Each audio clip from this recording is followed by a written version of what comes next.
Card number 17, the star, refers to loss and theft.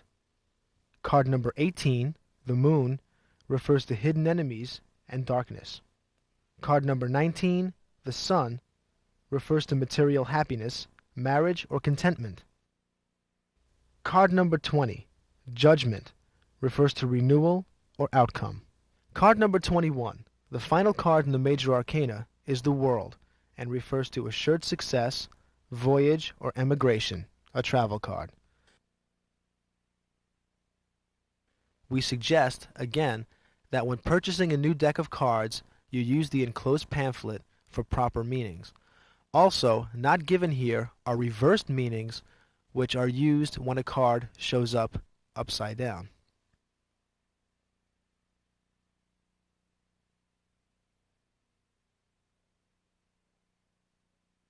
Now that we are set up for a reading, I had to select a subject. I picked Tony as which is one of the Guardians.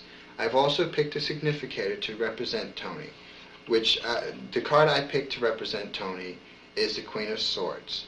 It depends on the person that you're doing the reading for, what the significator is. It could be a queen, it could be a king, a prince, a knight, or a page. A page can be either male or female, but it's usually a younger person. I picked the Queen of Swords because Tony has dark hair and dark eyes. I also asked Tony to pick a question. It should be a yes or no question. And once she has the question, I will ask her to take the cards. She has the question. She's going to take the cards in her left hand and shuffle with her right hand. The left hand is significant for the heart, being that it's the closest. Also, cards have different meanings for different people. If it's your first time doing a reading, please use the booklet that comes with the deck. Each deck has their own meanings and their own booklets. There's also different decks, like the Witch's Tarot deck and the Morgan Greer deck. I am using the Aquarian deck for this particular reading. When Tony has felt that the question has been answered by shuffling the cards, she will cease shuffling. Shuffling can take for several minutes. It could take as little as 2 minutes to as much as 10 minutes. And when you feel that the question has been answered, you cease shuffling. I feel that Tony has felt that her question has been answered, so she will lay the deck down with her left hand. She will split the deck into 3 piles from right to left, and then repile them up from right to left. Here I will take the cards. Now, the significator is the first card down. The card that you place next is the card that covers and protects you. When you lay down your cards, you should never lay them down face up. You should always keep them face down. The next card would be the card crossing over. That's also another protecting card. The first card that went down is protecting also. It's the heir of the question. The next card is the card that crowns you. That is what you know about the question. Most people tend to know that the meaning behind the question, but as the cards go on, there are meanings that you're not sure of, which is the next card, which is the card which is beneath you, which you're not sure of. Next card would be the past, which is in the 5th position. Card after that is the future, which is the 6th position. 7th position is what you feel about yourself according to the question. Next is what other people feel about you according to the question. The 9th card is your hopes and fears. And the 10th card, being that this is a 10-card reading, is the all-around story. When you're doing a reading, you should never ask the person what the question is unless they feel that they should give you to tell you what the question is. But the question shouldn't be told to you until after the reading. This way it does not influence what your reading is. First card you turn over is the card that covers you. In her case, it's an 8 of Rods. The 8 of Rods has many different meanings. It means travel. For me, it means travel. It could also mean some hardship. Crossing over her and protecting her is 8 of Pentacles, which means hard work and striving for more riches. What she knows about the question, or which is what is crowning her, is the High Priestess. The High Priestess means love, a power, a woman in power, more travel. I feel that this question has something to do with travel. What she's not sure of the question is the Knight of Pentacles. The Knight represents a young man or a middle-aged man.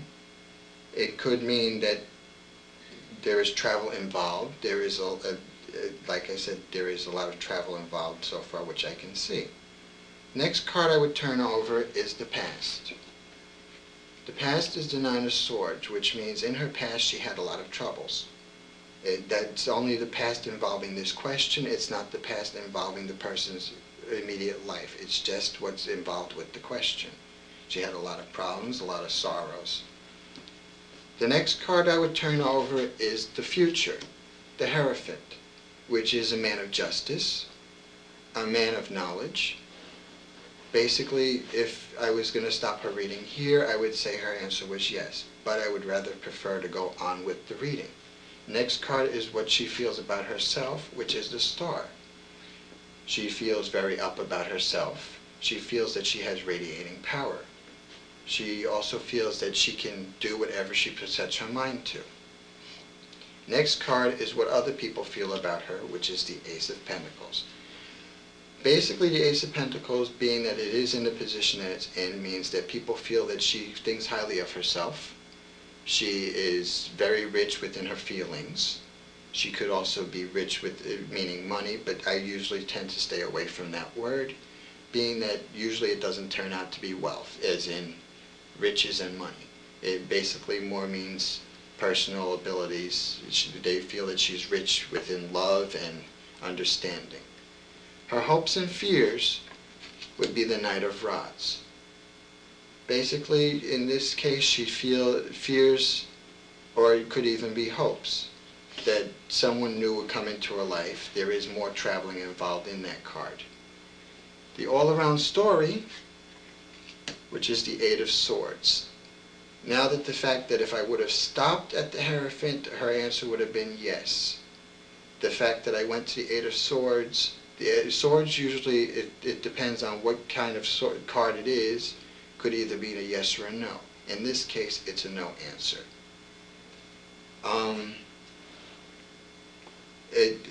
There's many different ways that card reading can come out. I'm not going to ask her question because it is personal, and I can't really do a reading like that in front of people that they would know what her question was. But there are different meanings for cards, and after you did the person's reading, you would ask them if they felt that the cards did sufficient justice to their question. In her case, I feel that it has done justice to her question. Other than that, you can do another reading if you'd like, but like I said, the cards had different meanings. If the person states that their question was answered the way they thought it might be answered, and truthfully, and they agree with the way it's been read, then they should go along with that. There are ways that you can go into more depth. You can describe the cards and how they would mean in the person's reaction to the cards. You would also ask the person how they feel about a certain card in the deck.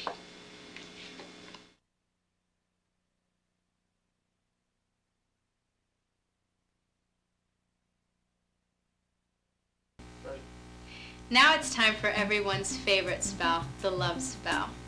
First of all, you're going to need a red form candle in the form of either a male or a female, depending on who you're trying to attract.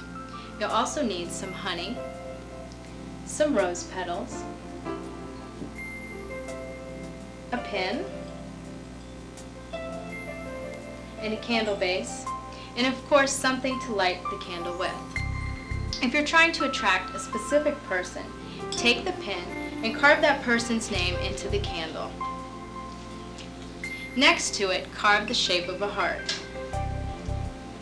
If you have an object, perhaps maybe a strand of hair that belongs to that person, you can place it alongside of the candle as it burns. If you're not trying to attract a specific person, just take the pin and carve the shape of a heart into the candle.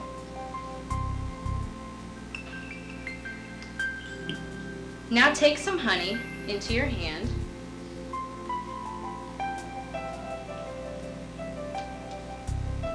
and rub it onto the base of the candle.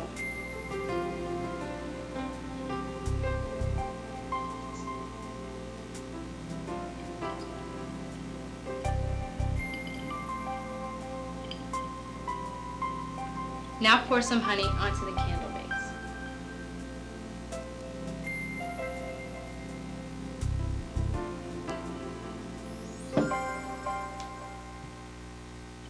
You're going to want to place the candle on top of this and make sure it gets around the outside of the candle.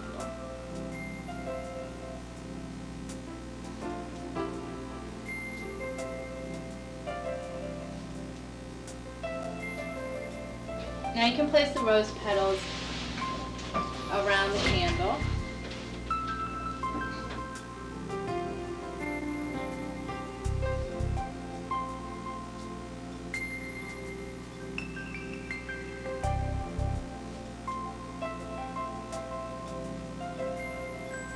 Now you can light the candle.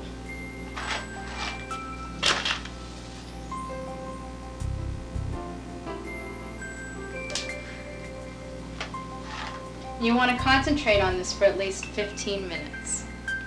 If you're trying to attract a specific person, keep repeating that person's name to yourself over and over.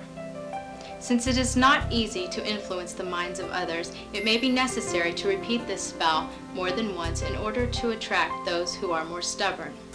Remember, the more you concentrate on this spell and the more your heart is into it, the greater your chances are for success.